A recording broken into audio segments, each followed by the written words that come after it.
Guys, good afternoon guys, ma'am, sir. Ito po yung una namin vlog. Gusto ko lang po sana ipakita sa inyo yung nasira sa amin ng buko, yung nakaraang bagyo. Ito guys.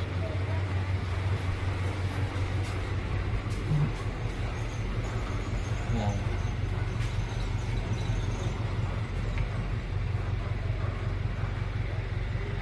Ang daming basura, hindi namin mabuksan kasi yung pintuan namin naharangan ng yero, hindi kami makapasok, tsaka may live wire kasi kaya hindi namin mabuksan-buksan. Nung nakarang bagyo pa, hindi pa namin mapayos, bumagsak yung bubong namin sa kusina. Yan. Ang mahal kasi ng pampaayos, wala pa kaming pera ngayon.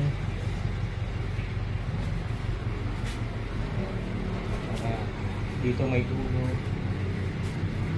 kaya hindi kami dito makatulog. Dati dito kami natutulog. Pakita mo, diyan kami dati natutulog. Ngayon hindi na namin matulugan kasi maraming tulog dito sa loob. Hindi na namin maayos to kasi yung daming ligpitin. Yan, dami na yung basura dito.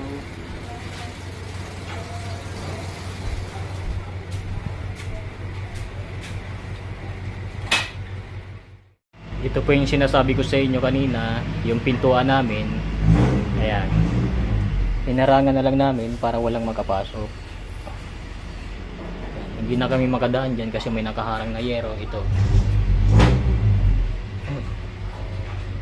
Yan.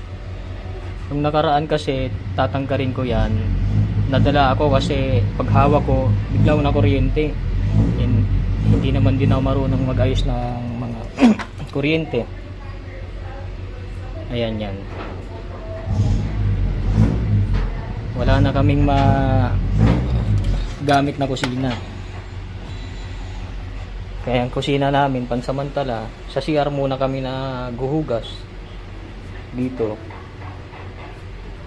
Wala rin kaming lutuan. Ang lutuan namin dito lang.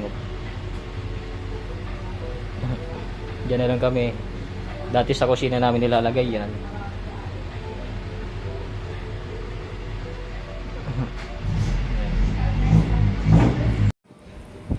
So ayun guys, ayun na nga po yung sinasabi ko, yung bubong namin ito sa may harapan namin ng bahay, butas-butas na po, luma na, pinakalawang na, hindi na pwedeng maapakan at grabe na talaga yung sira. Ito rin yung nasira ng nakaraang taon, nadali ng bagyo. Sa ngayon wala pa kami sapat na pera pampaayos ng bubong.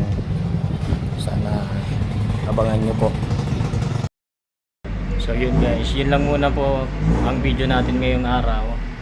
Sana samahan nyo po kami sa aming journey sa pagpapaayos namin ng bubong, at saka papaayos din namin yung bubong namin sa may likodan namin, sa may harapan, pati na yung gate sira-sira, sobrang unsafe na rin po. Anytime pwedeng pasukin ng mga hindi natin alam, kaya nakakatakot, lalo meron pa kaming maliliit.